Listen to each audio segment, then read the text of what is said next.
past all this stream with no fishing poles.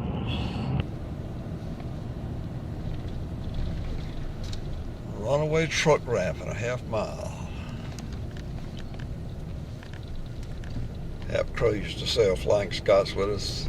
He said they mounted video, Super 8 camera. Yep.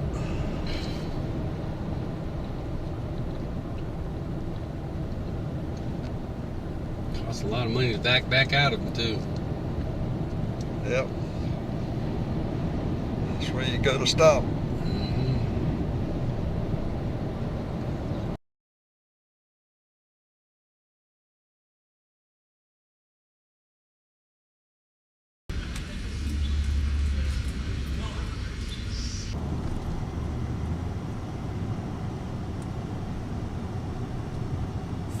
feet. Cemetery Street.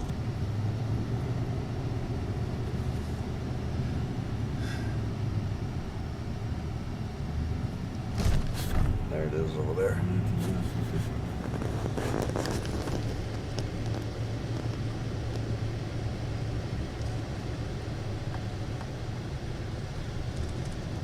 Literally. Yeah, that's right. Not kinda. Honest to God. Little did you know. It's the real deal there. Absolutely.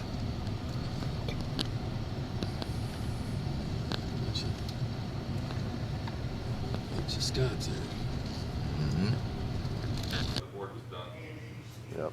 And the owner says, "Can you fix it?" No. I don't know how to add lead back into the centerboard. It's already made.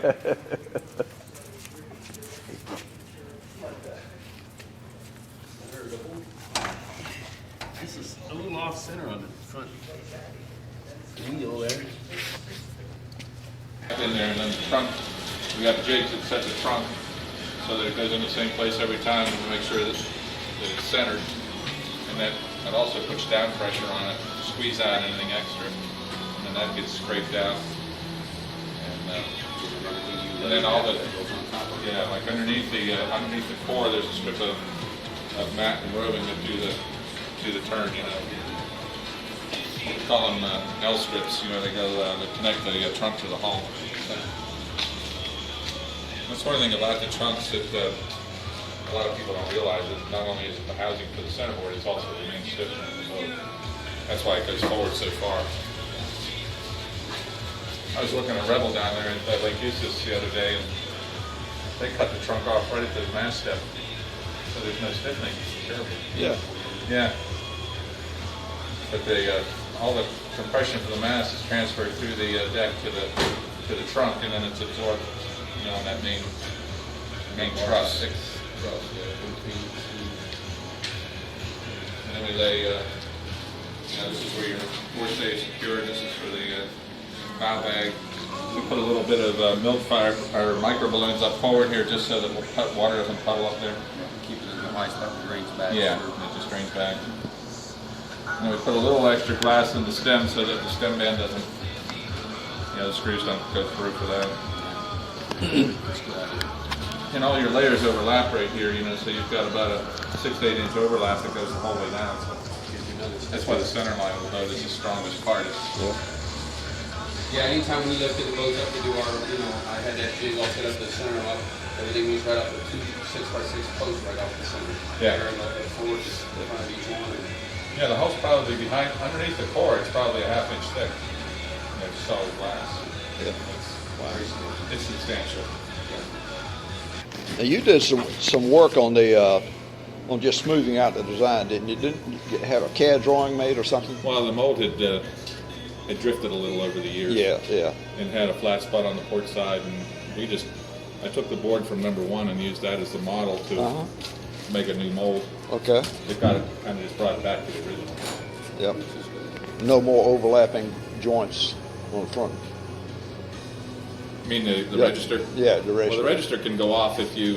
That's caused by the wear in the valve. Those holes. Okay. When we dial it, you can see where we had an old set that we filled and put a new set in. Yeah. Okay. After they wear a little bit, then it starts to get a little looser. So in this one, the same situation, it's a gel coat finish, some matte material. Yeah, we put matte and roving in it to make a skin, and then this is the lead that goes in the bottom here. We make those once a year. We buy a bunch of molten, and then we have a furnace that melts it, and we pour lead. So that goes in the bottom, and then the top is just filled with what are called micro balloons. And it looks like dust. It's just glass beads that are real light. Oh, yeah. Looks like flour. Yep. Lizards die in that very easily. Down in South Florida, I had a bucket of that stuff, and sure enough, there's a poor son of a gun drowned in it. It was like, oh God. Didn't know what he was getting into. Did he? That's right. Looked good. And then the outer edge we use, these are called mill fibers. These are, this is like fiberglass dust. Yeah. Yeah, a little short We make fibers. the same kind of gunk that we make for the trunk, we make to go around the outside edge of the board to hold the edges together. Yeah, we have a steel mold that you just clamp it, pour the lead in, and it's hard enough almost immediately to open the mold, dump out the lead, start another one. You can see the lead, if the mold's a little cold, you end up with not the full flow. Yep. How long does a mold last? Centerboard mold? You Years? probably could do at least 500 to 1,000 pieces. Oh, okay. Good. This is the trunk mold. It's reinforced with the marine plywood too, primarily because this is, like I said, the main truss in the boat. So That's right.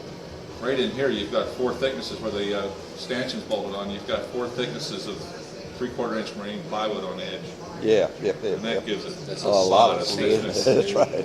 That makes it a very strong truss. That's the thing. Douglas had the advantage of starting in glass, that he just built the boat strong and then set the minimum weight. That's right.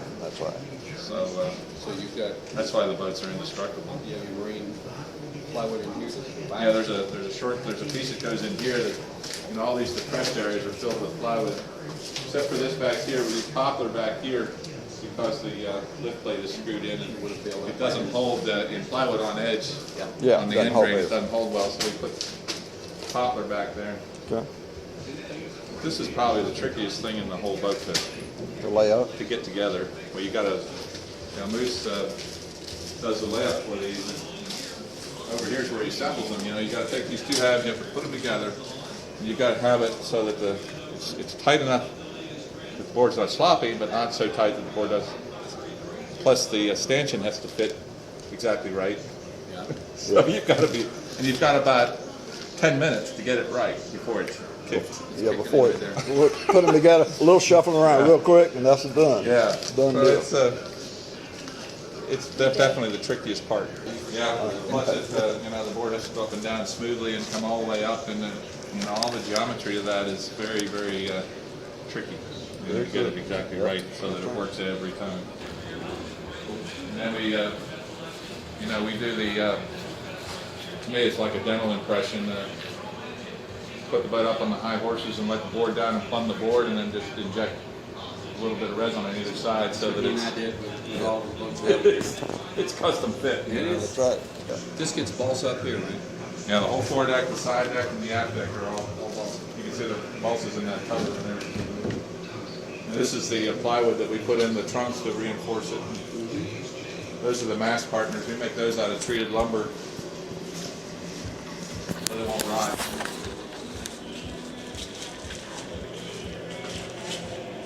These go underneath on either side of the opening there. That the mast step is through bolted to these. Oh yeah. Okay.